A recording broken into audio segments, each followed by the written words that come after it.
Bismillahirrahmanirrahim. Tuan-tuan, puan-puan, saudara-saudari, para pemirsa, Assalamualaikum warahmatullahi wabarakatuh. Alhamdulillahirabbil alamin wassalatu wassalamu ala Rasulillah wa ala alihi wa sahbihi ajmain. Alhamdulillah, hari ini kita kembali berjumpa dalam program Jelajah Karya Buya Hamka. Salah satu karya beliau adalah biografi tentang ayah beliau. Judulnya adalah Ayahku.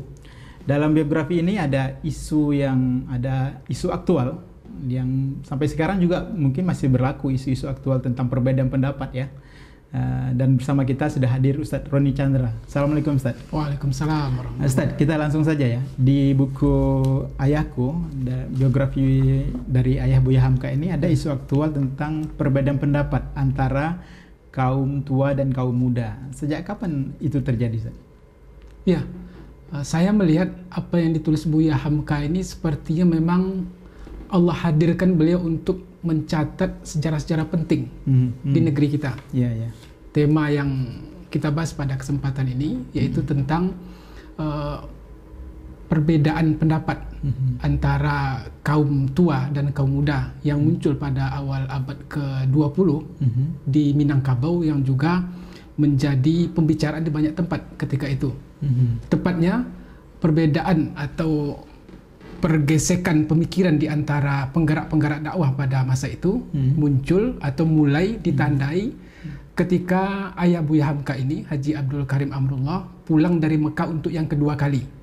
Tepatnya pada tahun 1906. Semenjak itu beliau aktif berdakwah di beberapa tempat di Sumatera Barat, mulai dari Maninjau, kemudian di Padang dan Padang Panjang. Nah, sejak tahun itulah terjadinya pergesekan pemikiran di antara orang-orang yang lebih senior terlebih dahulu dari beliau dalam berdakwah, sementara ada kedatangan tokoh-tokoh muda yang diwakili oleh ayah Buya Hamka. Seperti apa perbedaan pendapat itu dan siapa tokoh di antara kaum tua dan kaum muda ini? Beberapa orang tokoh yang muncul dari kelompok kaum muda ini diantaranya adalah ayah Buya Hamka sendiri, Haji Abdul Karim Amrullah, kemudian sahabat beliau Haji Abdullah Ahmad, dan juga sejawat beliau yang lain yaitu Syekh Daud Rasidi. Kemudian ada Tuanku Syekh Abbas. Itu kaum muda. Iya, yang digolongkan kepada kaum muda. Sementara dari pihak yang disebut sebagai kaum tua adalah mereka seperti Syekh Muhammad Khatib Ali, kemudian Khatib Sayyidina, kemudian Tuanku Sebayang itu di Kota Padang ya. Kemudian di tempat lain ada Maulana Syekh Sulaiman Ar-Rasuli. Dan tentang Maulana Syekh Sulaiman Ar-Rasuli ini dari sisi umur dibandingkan dengan ayah Buya Hamka itu beliau seumuran. Lebih kurang seumuran. Cuman karena perbedaan paham tadi akhirnya menempatkan posisi beliau itu di kelompok kaum tua. Padahal mereka ini orang yang seumuran. Sebenarnya apa yang membedakan antara kaum muda dan kaum tua sehingga kelompok ini disebut tadi kan seperti teman beliau tadi, teman dari ayah Buya Hamka itu seumuran ya? Mengapa disebutkan kaum tua? Apa dalam corak pemikiran seperti apa itu? Ya, ini yang tadi kami sebut dari awal tentang bagaimana Allah mentakdirkan Buya Hamka diberikan kekuatan ingatan dan juga diberikan kesempatan yang luas untuk mewawancarai orang-orang yang pernah terlibat dalam pergolakan pemikiran pada masa itu. Kemudian Buya Hamka mencoba untuk menuliskannya dan beliau wariskan, dan sampai pada hari ini kita melihat apa yang beliau tulis itu seakan-akan ada korelasi, ada hubungan yang terjadi pada hari ini di antara beberapa kelompok dakwah, dan sepertinya semakin meruncing. Seperti terulang. Jadi, seperti terulang dan kesannya kontraproduktif. Dan ini hikmah yang bisa kita ambil dari apa yang dialami oleh kaum tua dan kaum muda pada awal abad 20 itu. Yang diperdebatkan adalah sebenarnya sesuatu yang juga sudah muncul pada beberapa abad yang lalu, yaitu tentang perbedaan khilafiyah. Di antara imam mazhab itu kita melihat bagaimana masing-masing kelompok mempunyai persepsi tersendiri dalam hal ibadah. Ada ijtihad ulama di antara 4 mazhab yang ada, dan ini berulang kembali. Berulang kembali pada awal abad ke-20 itu, dimulai pada tahun 1906 karena ada pembaharuan pemikiran yang coba untuk diterapkan pula di Minangkabau ketika itu oleh ayah Buya Hamka ini. Di antaranya ada gelombang baru pemikiran Islam yang muncul dari Mesir, dari Syekh Muhammad Abduh yang mencoba untuk berusaha menggali atau beristihad kembali. Atau dalam perspektif lain ada kebangkitan dunia Islam yang digelorakan oleh Jamaluddin Al-Afghani. Tapi untuk tokoh Al-Afghani ini ada beberapa catatan karena dia dari kelompok Syiah, sementara ketika gelora kebangkitan dunia Islam yang dia sampaikan itu adalah masih berada pada zaman Turki Utsmani. Jadi ada beberapa catatan khusus. Tapi walaupun demikian tetap saja nama tokoh ini muncul ketika itu. Maka terjadilah polemik yang kalau dikerucutkan polemik itu tentang Maulid Nabi, tentang usoli, menjaharkan. Berarti soal khilafiyah. Khilafiyah. Bagaimana mereka para tokoh ketika itu menghadapi dalam berbeda pendapat ini? Bagaimana mereka, hubungan mereka, silaturahim mereka antara mereka dalam silaturahim dan silaturahim sehingga hubungannya tetap baik gitu, Ustaz. Betul. Ini bisa kita lihat bagaimana kedua kelompok yang berseteru itu dalam tanda petik yang berbeda pendapat tersebut bisa duduk bersama dalam salah satu pertemuan yang dicatat oleh Buya Hamka ketika beliau mencoba untuk mengecek ulang kepada tokoh yang hadir pada kesempatan itu.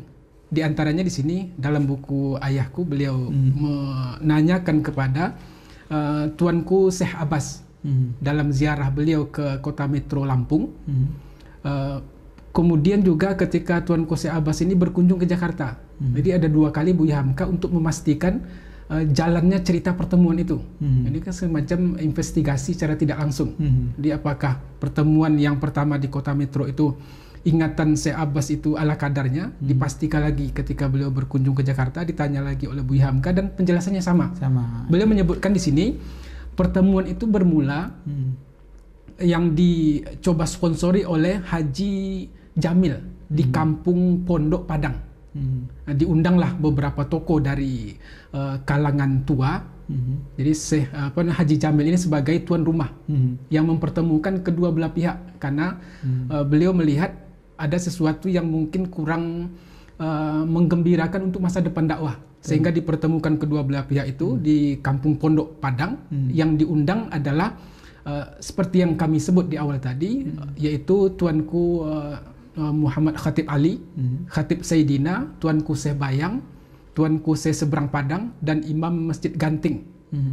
Di pihak kami, ungkap Tuanku Syekh Abbas tadi, ada Ami Daud. Ami Daud ini adalah Syekh Daud Rasidi. Beliau menyebutnya Paman Daud. Paman Daud. Ada Haji Abdullah Ahmad dan ada Haji Abdul Karim Amrullah. Nah, dalam pertemuan ini selaku moderator Haji Jamil tadi menyampaikan tentang yang masing-masing pihak saling mempertahankan pendiriannya di tempat lain, diperhadapkan dalam pertemuan itu, maka disampaikanlah tema-tema sensitif tadi.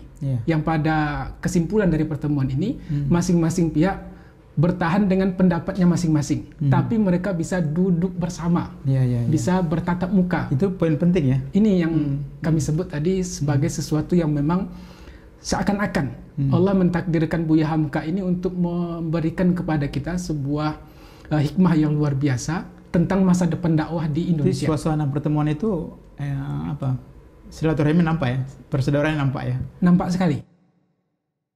Dan juga untuk menghindari, jadi ada pihak-pihak lain yang juga mencoba untuk mengambil kesempatan di pertemuan itu, tapi dalam makna yang negatif. Karena di akhir pertemuan, menurut pengakuan Tuanku Syekh Abbas ini, ada orang-orang yang memang sengaja untuk mengacau pertemuan itu.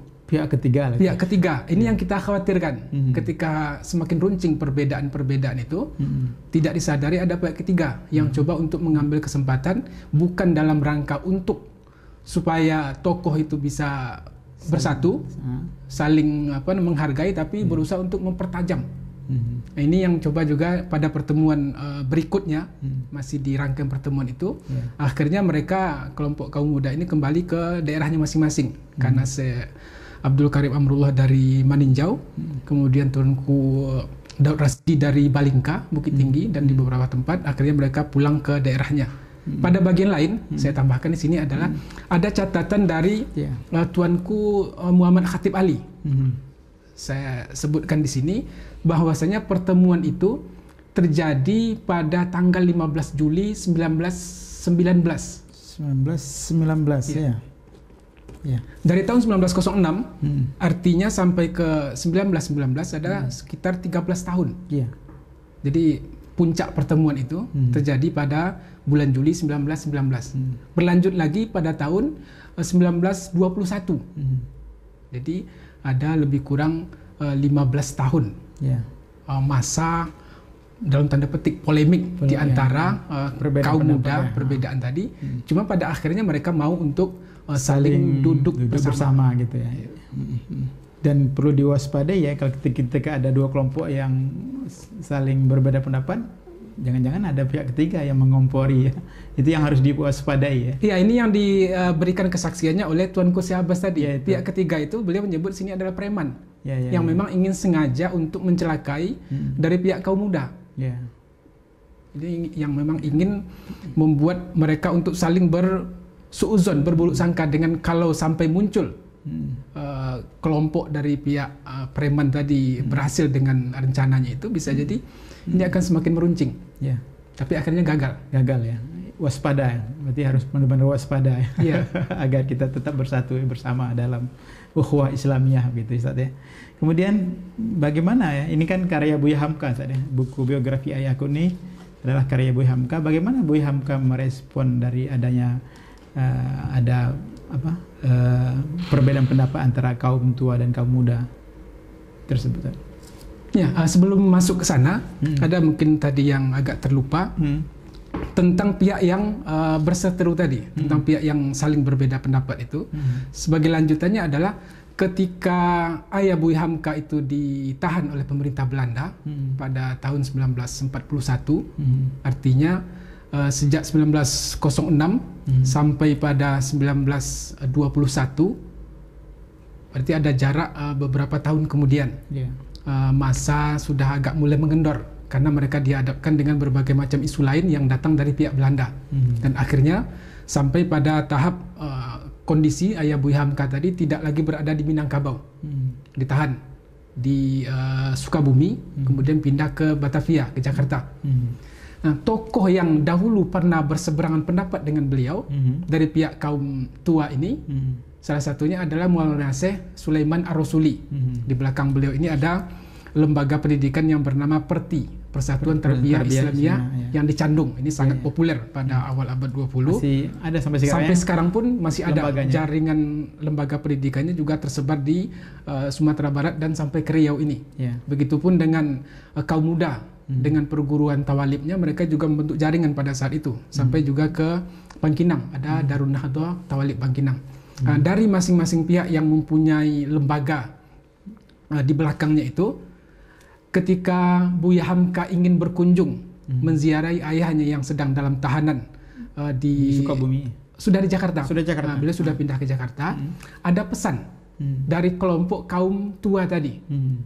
Ini artinya apa? Walaupun mereka berbeda pendapat, tetapi ketika orang yang berbeda pendapat itu sedang dalam masalah atau ditahan oleh pihak pemerintah Belanda pada saat itu, mereka juga bersedih. Kalau kita melihat kan ada orang yang ketika lawan debatnya itu mendapatkan masalah, ada yang girang, bertepuk tangan, bahkan malah mensyukuri, syukur ditangkap, berkurang lawan. Tapi mereka tidak. Ini yang kita ambil dari poin penting pertemuan ini. Mereka juga sedih. Ini saya bacakan catatan dari apa yang disampaikan oleh Buya Hamka. Pertama, beliau ketika dialog dengan Maulana Syekh Sulaiman Ar-Rasuli, ini tentang sebutan. Tuan Syekh Sulaiman Ar-Rasuli sesudah bertahun-tahun berpisah dengan beliau karena perbedaan pendapat tadi, ungkap Buya Hamka, maka pada suatu ketika terjadi dialog antara Maulana Syekh Sulaiman Ar-Rasuli tadi dengan Buya Hamka. Pertanyaannya Buya Hamka adalah beliau memanggil Syekh Sulaiman Ar-Rasuli ini dengan panggilan Inyik. Ini sebutan untuk orang yang dihormati. Buya Hamka atau ayah Buya Hamka? Buya Hamkanya. Karena mereka sudah berpisah. Buya Hamka bertemu dengan Maulana Syekh Sulaiman Ar-Rasuli. Beliau memanggil Inyik. Kemudian Syekh Sulaiman Ar-Rasuli menjawab, ini saya kutipkan apa adanya dari dialog itu, ucapan apa yang engkau pakai kepada ayahmu sendiri? Jadi Buya Hamka memanggil Inyik kepada Syekh Sulaiman Ar-Rasuli, tapi tidak dijawab ya atau tidak. Pertanyaan beliau yang muncul sudah itu ada, engkau biasanya memakai ungkapan apa untuk memanggil ayahmu? Buya Hamka menjawab, saya memanggil ayah saya dengan sebutan Abuya. Sesudah itu maka beliau berkata, ungkap Buya Hamka, Syekh Sulaiman Ar-Rasuli tadi, mengapa kepadaku engkau tidak katakan Abuya? Sejak saat itu, ungkap Buya Hamka, saya membahasakan untuk memanggil beliau dengan Abuya. Artinya dari ungkapan percakapan singkat ini, ketika beliau dipanggil Inyik, beliau nggak mau. Saya ingin mau disamakan. Samakan, anggap juga, wahai Hamka, saya ini ayahmu. Padahal di antara kedua tokoh itu adalah orang yang berseberangan. Tapi beliau ingin anak dari tokoh yang berseberang dengan beliau itu juga memanggil beliau dengan ayah. Beliau menganggap Buya Hamka juga adalah anaknya. Anak dari lawan debatnya, tapi beliau anggap itu adalah ikatan kekeluargaan. Panggil saya juga dengan Abuya, sebagaimana engkau memanggil ayahmu dengan Abuya. Ini tentang bagaimana ikatan emosional yang perbedaan tadi seakan-akan cair.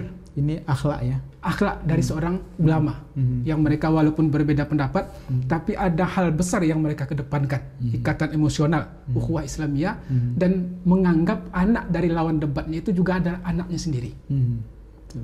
Di samping itu, tambahan lagi, ketika Buya Hamka, seperti yang tadi kami sampaikan, sudah berada di Jakarta, dan beliau singgah ke Sumatera Barat dalam rangka berangkat untuk menemui ayahnya itu, maka beberapa pemimpin, ungkap Buya Hamka dalam buku ini di halaman 230, berpesan kepada saya supaya kalau sampai di Jakarta, di Batavia, pesan kami supaya ayahmu itu bisa dibawa pulang. Jadi mereka meminta supaya Haji Abdul Karim Amrullah ini kembali pulang ke Minangkabau. Di antara mereka yang berpesan itu adalah Syekh Muhammad Jamil Jambe, kemudian Syekh Ibrahim Musa Parabe, dan juga Maulana Syekh Sulaiman Ar-Rasuli tadi. Itu dari kaum tua tadi ya? Ya, dari kalangan kaum tua dan kaum muda. Ini kumpulan. Kumpulan ya. Baik kaum tua, kaum muda, semuanya menginginkan beliau pulang.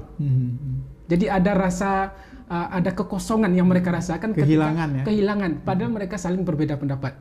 Untuk ongkos, itu mereka sudah sediakan. Kalau sekiranya tuanku Syekh Abdul Karim Amrullah tidak punya ongkos untuk pulang, mereka sudah menyiapkan ongkos supaya mereka bisa kembali lagi ke Sumatera Barat dengan anak dan istri beliau.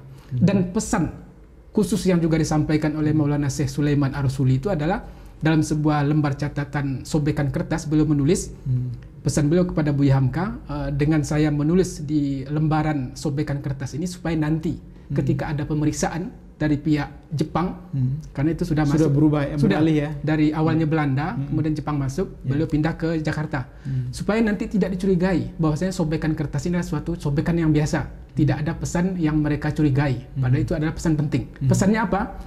Aku ya Haji Abdul Karim, ungkap Syekh Sulaiman Ar-Rasuli, segeralah pulang, kami menunggumu dengan penuh pengharapan, saudaramu Syekh Sulaiman Ar-Rasuli. Betapa ini saudaramu ya, saudaramu.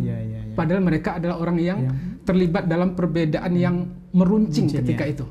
Tetapi beliau menganggap Buya Hamka itu adalah anaknya sendiri, tidak mau dipanggil Inyik. Itu adalah panggilan beliau secara umum, tapi beliau ingin Buya Hamka memanggilnya dengan panggilan Abuya. Dan juga berpesan supaya segeralah pulang. Pesan segera pulang itu adalah dari saudaramu, dari saudaramu Syekh Sulaiman Ar-Rasuli. Akhlak mulia ini jadi contoh sebenarnya, teladan semestinya ya. Kalau terjadi juga perbedaan pendapat saat ini ya, agar kita dapat ambil pelajaran dari tokoh-tokoh kita yang ada sebelumnya ya. Ini pesan penting yang bisa kita jadikan refleksi untuk saat ini, yang mungkin di antara pegiat-pegiat dakwah atau orang yang mengamati pergerakan dakwah pada saat ini mungkin merasakan adanya gesekan-gesekan itu. Dan ketika gesekan itu muncul, masing-masing pihak tidak berusaha untuk saling mendekat, bahkan malah saling menjauh. Sementara yang kita lihat dari apa yang terjadi antara kaum tua dan kaum muda itu, mereka bisa saling duduk bersama dan bisa saling berkomunikasi dengan baik. Dalam bagian lain, ini juga ada sebuah kutipan yang bagus dari apa yang terjadi ketika itu. Dalam satu perjalanan, ini saya kutip pada bagian lain dari buku ini, dalam salah satu perjalanan antara Syekh Sulaiman Ar-Rasuli, kemudian Syekh Abdul Karim Amrullah, dan satu orang lagi kawan beliau, ini pergi. Jadi antara kaum muda dan kaum tua itu ada dalam satu undangan bersama, tabligh akhbar. Ini apa namanya, refleksi.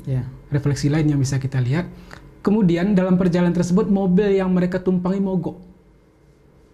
Jadi mereka bertiga berbeda pendapat tapi diundang untuk suatu tabligh akhbar di suatu tempat. Dan ketika mobil tersebut sedang diperbaiki, maka berkatalah salah seorang di antara mereka, yaitu Syekh Abdul Karim Amrullah ini, sebenarnya kita hanya berbeda pendapat biasa. Sebab kita mengambil ilmu dari tempat yang sama-sama dari Mekah. Sekiranya nanti kita masih ada kesempatan untuk bisa menenangkan umat dengan tampil bersama ini, kita akan kompak tampil bersama. Setelah pertemuan itu memang ada kesempatan mereka tampil 2 atau 3 kali. Ada poin tadi, menenangkan umat ya. Betul. Itu yang lebih penting ya. Poin penting ya. Tadi dari ada ini saya lihat ada buku, ada majalah apa? Panji Masyarakat. Di sini ada saya lihat tadi Buya Hamka sudah menulis tentang tokoh NU ya. Betul ya. Ya, bisa dijelaskan Ustaz. Refleksi apa yang kemudian coba pula Buya Hamka terapkan ketika beliau sudah berusia dewasa. Pada edisi 15 Mei 1980, ya ini cover majalah Panji Masyarakat. Ya, yang ini ya. Ya. Ini foto cover ini adalah Ki Haji Bisri Sansuri, salah seorang tokoh Nahdlatul Ulama. NU ya. Buya Hamka dalam edisi ini menyampaikan sebelumnya tahun berapa nih terbitnya? 1980. Ya. Buya Hamka menyampaikan tentang wafatnya Ki Haji Bisri Sansuri pada tanggal 25 April 1980. Bulan Mei, berarti bulan depannya, beliau sampaikan dalam majalah ini tentang wafatnya Ki Haji Bisri Sansuri, seorang ulama besar dari kalangan Nahdlatul Ulama, dan beliau menyampaikan kesedihan yang luar biasa tentang wafatnya tokoh NU.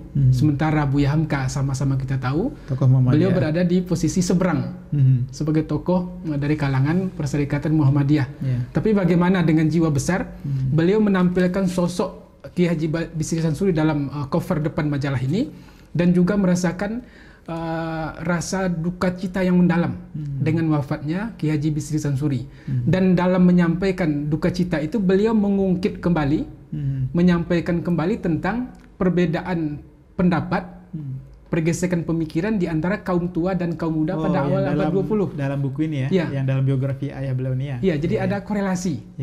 Tahun 80-an, sementara yang terjadi tadi adalah pada awal abad 20. Berarti ada beberapa puluh tahun kemudian, Buya Hamka coba pula untuk memperlihatkan kepada kita bersama jiwa besar beliau tentang kesedihan yang mendalam atas wafatnya Ki Haji Bisri Sansuri.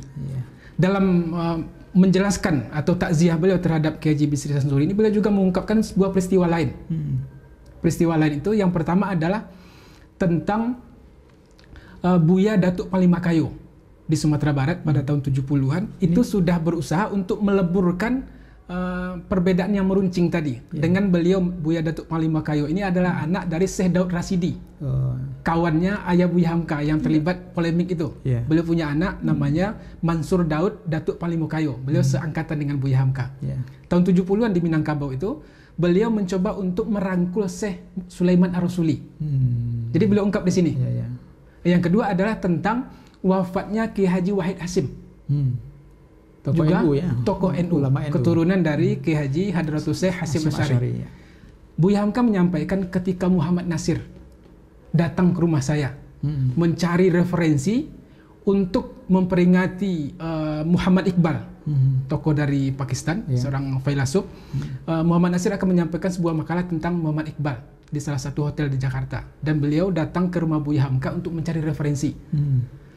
Ketika kami hampir selesai menyelesaikan makalah tentang Muhammad Iqbal tadi, datang informasi bahwasanya Ki Haji Wahid Hasim wafat dalam salah satu kecelakaan di arah perjalanan menuju Bandung.